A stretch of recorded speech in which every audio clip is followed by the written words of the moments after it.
morning. I'm Rahel Solomon with your morning digital news brief for Thursday, July 5th.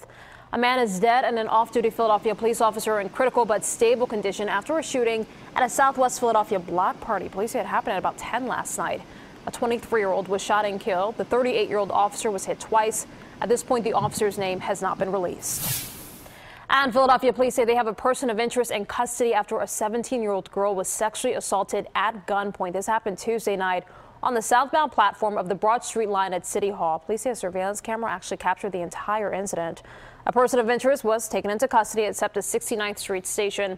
Police say the man matched the description and had an illegal firearm.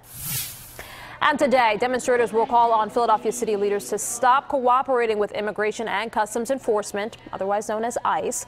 The demonstrators have been camped out for days near the ICE office at 8th and Cherry Streets in Center City. The protesters are also demanding that the police presence at the encampment be called off. On Tuesday, more than 2 dozen protesters were arrested during confrontations with police.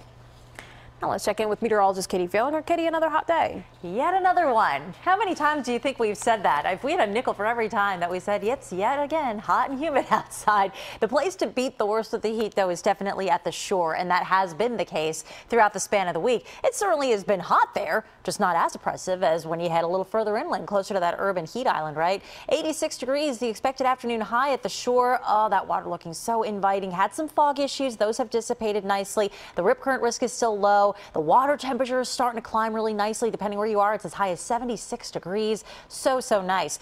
Now, that said, there is some stormy weather to tell you about, and it comes specifically heading into tomorrow. Now, there may be a shower or thunderstorm around at some point today, especially true the further inland and north and west you travel, but there will eventually be heavy rain and storms for everyone with a potent cold front that crosses through tomorrow. So it bodes well for the weekend. The timing couldn't be more perfect if you weren't one of the folks lucky enough to have a day off or two for the holiday during midweek. But the weekend looks great. Mid-80s, full sunshine, low humidity, more importantly. And even though we do heat back up again heading into next week, at least we've got that little break from the worst of the humidity. Monday, all the way back into the upper 80s, though that's actually where we should be. Rahel? All right, Katie, thank you. And remember, you can always get Katie's most up-to-date forecasts and the latest stories right here on CBSPhilly.com. That's the latest for the Morning Digital Brief. I'm Rahel Solomon. Good morning.